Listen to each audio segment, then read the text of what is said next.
Hello, my name is Dawn Brunke. I'm going to be reading chapter 45 of my book, Talks with Bob, a true story of love, death, and life in the afterlife.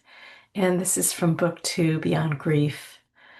This chapter is being on the mountain, which is a metaphor we've been using. Well, in a sense, in the imaginal world, it's a real mountain that we've both been climbing in our own way. My mountain, different from his, and I think it kind of represents, a little detour, a getting away, in order to have a different perspective on things. So at this point in the book, Bob's climbing down the mountain. There's some interesting sharings in this chapter. Okay. Chapter 45, The Mountain's Gift. I'm traveling down my mountain, he tells me. I'm headed back to the entry realm, that first place we go in the afterlife. It's now you who are on the distant mountain, away from me in this sense. You who have traveled farther than expected. I sense myself in two places, I tell him, grounded here, but also expanded, as if watching myself from above. I think I'm still in the I don't know realm of open possibilities. I don't know what's happening next, but I feel aligned with that, stepping into the now with each step, while also connected to that higher, more expansive view.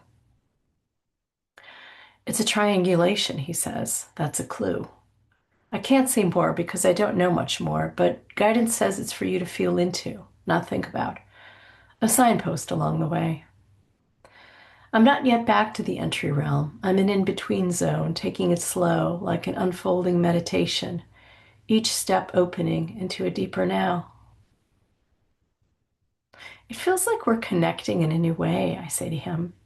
I see us walking together, though we're in different places. Thoughts are scarce. It's more like my feelings have thoughts, and that's what I'm aware of. And that's because you're in the I don't know, he says with a laugh. But I also know this space where thought and feeling merge. Shared thought of feeling, shared feeling of thought. That's a good way to say it, I say.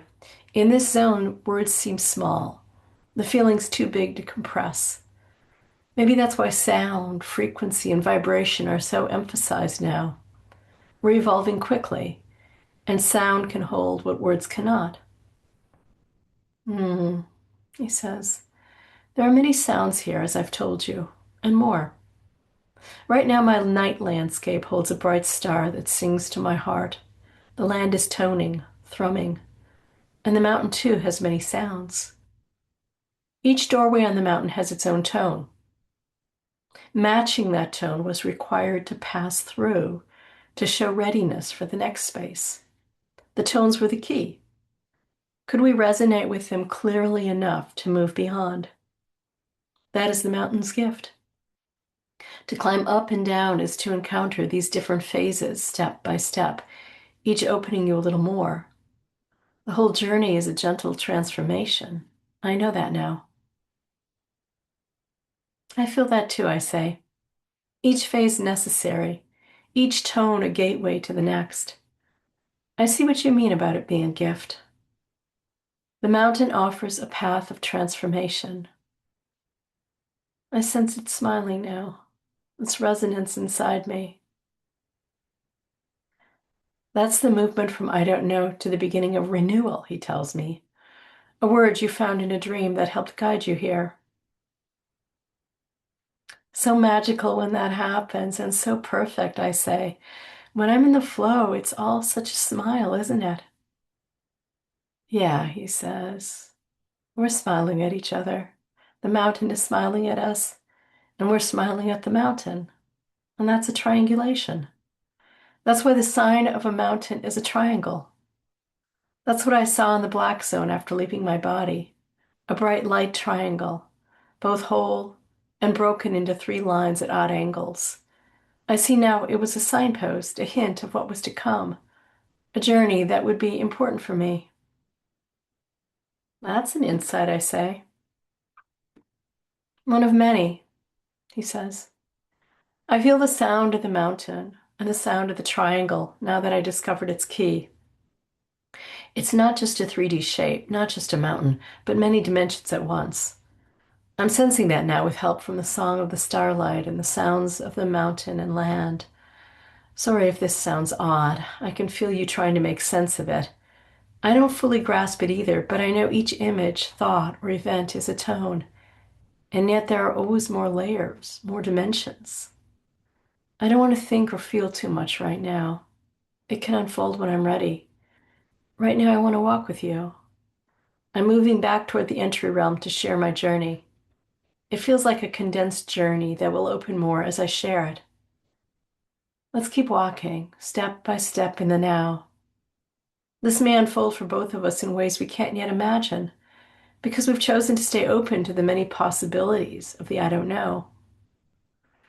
If we were reincarnating, we might be excited about this. To enter without knowing the plan. You've heard of that? I have, I say. In my shapeshifting book, I wrote about souls who choose to incarnate without a plan, stepping into the mystery just to see how they'll respond. Your plan is to return to the entry realm and share your adventures. But I have no plan, just walking step by step. I see us now on flat ground. You headed to the entry realm, me toward a different life. Maybe that's renewal, becoming a new version of oneself. I don't know. It almost makes me laugh. Perhaps I love the not knowing of the I don't know a little too much. I'm laughing with you, he says, as is the mountain, and the subtle angels walking with us, well, floating a little above. You are there and I am here, yet we are walking together. Do you feel it? I feel a superimposed connection, I say. You and me walking step by step into the now, into becoming. I couldn't do this without you. My dawn self wouldn't have chosen this. It feels too hard sometimes. But I know we're doing something extraordinary, something only possible together. Part of me wishes for someone who understands. None of the afterlife books I've read describe this. That's why it can feel lonely. I'm here, he says, and many guides are with us. You can let the loneliness go if you choose. I know, I say, but sometimes the physical has its own limits. It can seem that way, he says. That's part of what we're exploring with our talks. Others have done this journey, both here and in the physical. You may find them. Your reality may be more open than you think. You used to tell me that. I was closed at times when I was in my body, wasn't I? I couldn't open to certain things, so they stayed closed to me. It's a choice. Yes, I say. Sometimes we forget what we know and don't realize it's a choice. I'm glad you have a plan. Maybe one will come to me, or maybe not. There's a kind of freedom in walking without one, a quiet peace. Let that guide you, sweetie, he says. I'll walk with you as long as you like, in the now, in our heart, in love, into renewal. Hmm. Okay. I don't know if that needs to be explained at all, huh? It's just kind of one of those chapters you take in and feel. So I hope that was helpful for you. Um, Links to the book and to my website and to the channel below, and you could listen to all of these from book one. I think I only skipped a few chapters along the way, so most everything is there. All right. Thanks for listening.